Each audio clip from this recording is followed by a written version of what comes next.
Hello everyone and welcome to Cinderful Gaming. In today's video we're going to look at getting started with the Blades of Khorne in Warhammer Age of Sigmar, using the Fangs of the Blood God Spearhead box set as a starting point for our force. We will look to add to this initial box set and build a starting 1000 point army that can be used to play in Age of Sigmar in either match play or work as a starting force for Path to Glory. The Blades of Khorne are the servants of the Blood God. They represent the struggle survival in which only the strongest may prosper. As the physical incarnation of wrath, slaughter and rage, the followers of the Blood God have annihilated countless civilizations.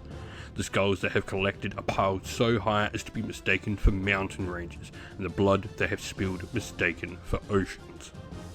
When the Age of Chaos swept across the mortal realms, it was actually the realm of fire that Khorne turned his attention to the most. His legions wrought devastation and slaughter across the lands for generations. Now, in the Age of Sigmar, they fight to continue that slaughter against their returned hated enemy and his newly armoured clad followers.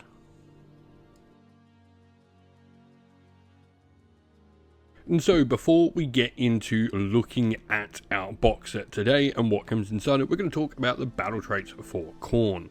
Khorne has a couple of main battle traits with some rules that spring off of one of the particular ones. Now the first of these battle traits is Blood Drenched. This is a once per battle army ability you can use during any hero phase, and you can use this ability if half the number of units in both players' armies rosters combined, rounding up, have been destroyed. So for example, if your roster had 9, your opponent's roster had 4, then 7 units would need to be destroyed in order for this to go off. And the effect of this is it applies a bunch of different buffs to your Khorne forces. It does have a wild-eyed brutality, which means you can't get any positive modifiers to your save rolls, but you do get the ability of crit mortal on a bunch of blood-hungry weapons.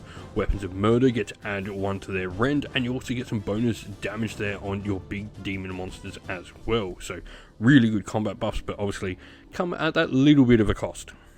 Now, the next two rules are working around a mechanic that has been long known with Khorne, and that is blood type points. Blood for the Blood God is the first of these rules, a passive ability where each time a unit is destroyed, whether it's friend or enemy, you simply get a blood type point. Now, you can use blood type abilities during the game with this, and so all of these can sort of be picked to be used. You have to sort of unlock them as the game goes on. As you can see by the chart, you have to be connected in how you sort of work. Now you've got a bunch of different abilities, and first of all is Skulls for the Skull Throne. Once per battle round, start of any turn, you can pick a blood type ability that you've not unlocked and spend a number of blood type points equal to that to unlock the ability. And so this is how we trigger everything. Murderlust is the first one we get, and we just get this as per standard. You do not need to unlock this ability to use it. It's already unlocked at the beginning of the game. You roll a dice and you can do some mortal damage on your own unit, but you can make your charge rolls that little bit more likely to succeed by being able to reroll one of the dice. Divine Scorn is then next, and this is once per turn, start of any turn as well. Pick 3 enemy wizards or priests within 6 inches of your Blades of Khorne, and they can have some of their power levels reduced to a minimum of 0, which can be really potent in stopping your opponent's magic outright. Murder the Mystic allows you to get some banishment rolls off for free. Glorious Combat or Naught allows you to subtract 1 from your hit rolls for shooting attacks that target any friendly Blades of Khorne. Revel in Battle means you can only unlock this ability if you've unlocked some of the others, but other than companion weapons, weapon abilities for combat attacks made by units that target any Blades of Khorne have no extra ability, so their crit mortal or crit 2 hits and that sort of stuff do not work. A really good one. Slaughter at Triumphant then means you can add 1 to the attacks characteristic of friendly Blades of Khorne's unit, and Cleave Wide the Grin of Khorne means you can add 1 to hit rolls for your Blades of Khorne as well. So all in all, these are a large variety of different abilities for your Blades of Khorne, and you're going to be able to sort of pick how you want to choose the path, and this may be dictated by sort of what you're coming up against, what you're favouring. Do you need sort of the defensive buffs? Do you need the offensive buffs more? What do you need on the table? And you can use multiple of the same ability. If you don't need to upgrade, you don't need to upgrade. You can just sort of keep using the ones you've already unlocked. There's nothing stopping you going back and using the same one multiple times as long as you've unlocked it.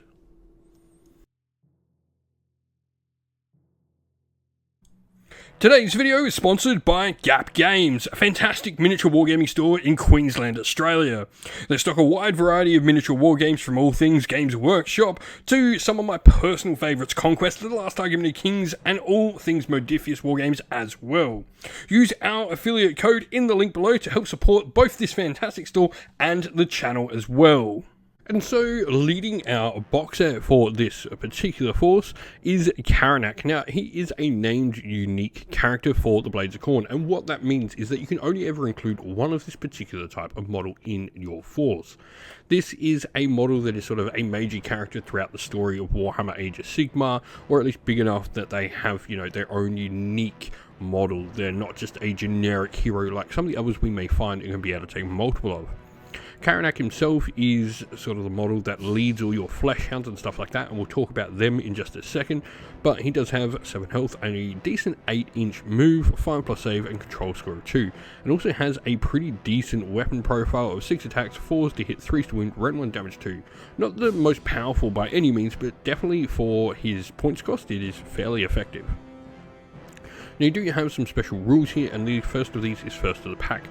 This works with your friendly flesh hounds nearby, enabling them to add 2 to the charge rolls of Khorne if he's nearby them, and also while any friendly flesh hounds are hollow within 12 inches of him, they themselves will be able to ignore their beast rule, which stops them being able to get some more powerful control score numbers on objectives.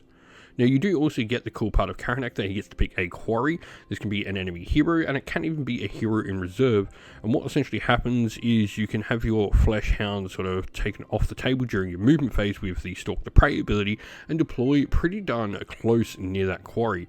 In fact, Khorne can remove himself, then be placed within 6 inch of the quarry, just outside of 6 inch of the quarry and outside of 9 of all other enemy units, but then gets to make that challenge with that +2 if you can get a flesh hound unit alongside him, so pretty good way to get him in combat. And so the flesh hounds themselves are the sort of major part of this initial box set. They have that beast rule, as I mentioned earlier. That means they have a maximum control score of 1. Now this is an interesting way on how control works, because your control that you have in the stat line is the control characteristic, and you add them up in order to make your control score. So this means regardless of how many models you are adding up, they can only in that unit contribute a control score of 1. This does mean if you have 2 units of 5, you would have control 2 on an objective, because they would each only have a maximum of 1. But if you had, say, 1 large unit of 10, you would only get a maximum of 1 for those 10. So interesting in sort of how you maybe want to distribute your unit sizes across the table. Now, one of the cool things about a bunch of the demon models we get for the Blades of Khorne is they all have this 6-up save on top of the other save, which is called a ward save. This is an additional save you can make for each point of damage a model saves. So while your armor save rolls against the attack and completely ignores, say, a 3 damage attack in one roll, you would have to roll a ward save for each point of damage that comes through rather than each hit. Now they have the Hunters of Mystic special rule. This means if the casting roll of an enemy wizard within 12 inch contains 2 or more results of 1 or 2, that spell is miscast. And priests as well fail their chanting rolls on a 2 as well. This is really cool once again when we combine with some of the other abilities we have with Khorne to really negate magic. Khorne itself doesn't use wizards, so having some of these abilities in your force can be really useful. Now, lastly in the box set, we actually get some Khorne Mortals. Now, this particular Khorne Mortal unit from the Bloodbound side of the army, which is the Mortal side, they are called the Claws of Khorne, and they're sort of Khorne worshippers that worship Khorne himself. So, a pretty cool narrative over this initial box set we've got. They have Weapons of the Hunt, which are a crit to hit weapon, so while they have no rend, they are going to pack out a decent amount of attacks with 3 attacks per model.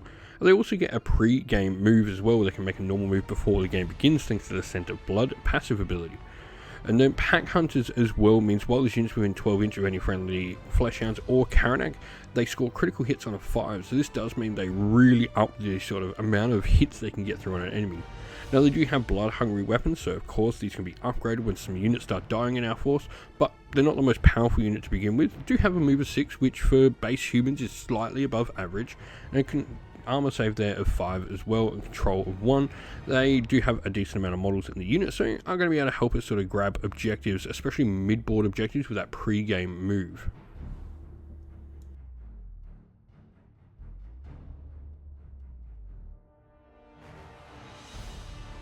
And so where to go next, and the first thing we're going to focus on is the faction terrain for the Blades of Khorne, and this is the Skull Altar.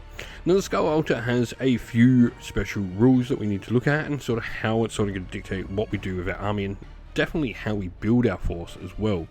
Now the first of these is Words of Hate, where while this terrain feature has an invoker, and we'll talk about them in a sec, we get to add one to charging rolls for the invoker. The invoker can't use move abilities. Instead of measuring range and visibility to the invoker, we use the Skull Altar instead. All attacks that would target the invoker instead target the Skull Altar, and if this terrain feature is destroyed before removing it, we inflict some damage on the invoker, then place the invoker on the table, and then no longer the invoker. Now with that all out the way, Ascend the Altar is how we sort of get onto it. We can take heroes that are nearby and put them on if we don't have an invoker. Once they're on the altar, they become the invoker, and they can also jump off the altar as well, then losing the invoker themselves. So they can also be voluntarily taken off as well as destroyed.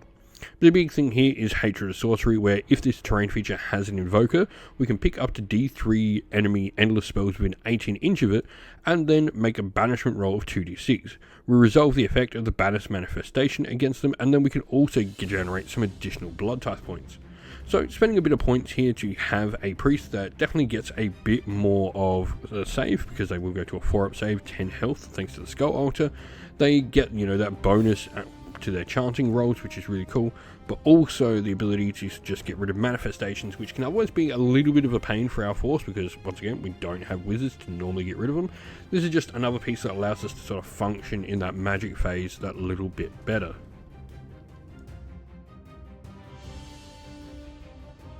And so, looking at where to go next, unit-wise, we have the Bloodmaster Herald of Khorne first. Now the first thing this is going to add to our force is a priest. This is going to be incredibly important because priests are sort of how we deal with a lot of magical based stuff in our force. We don't have wizards, so we have to use priests to get chanting. This will help us get our manifestations out on the table, our Khorne specific ones, but also give us some ability to have an invoker. Now the Bloodmaster Herald of Khorne is a pretty decent priest in combat. He has crit 2 hits with 5 attacks, 3 threes, rend 2, damage 2, which is fairly decent for his sort of level of character, at least wizard wise.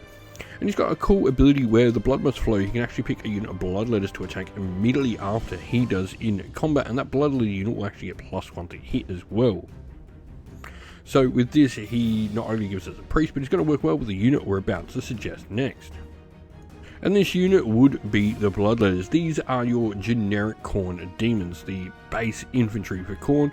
They have their Hellblades for 2 attacks, 3s and 3s, rend 1, damage 1 on them. We've obviously crit mortal there as well, standard, meaning they can deal some mortal damage, which just straight up ignores armor saves. This is pretty cool. They've got a 5-up save, a 6-up ward there as well, that ability to ignore some extra damage.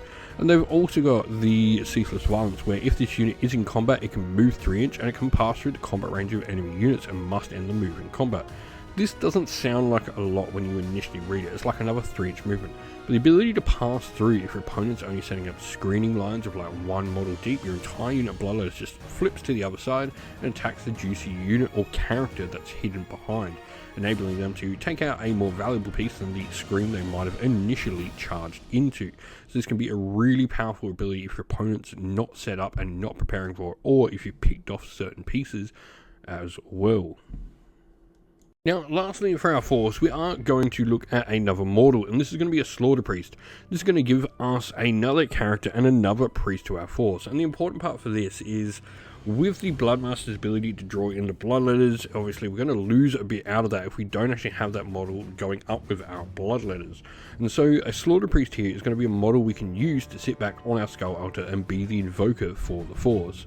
This unit can also use Unbinds as well as if it were a Wizard one, so I think these are an incredibly important piece to take in your Khorne force, just giving you actual Unbinds rather than some of the other abilities we've got. They've also got Blood Sacrifice as well, where they can gain some extra ritual points from sacrificing nearby followers, so helping them generate those stronger prayers or even getting out your own manifestations.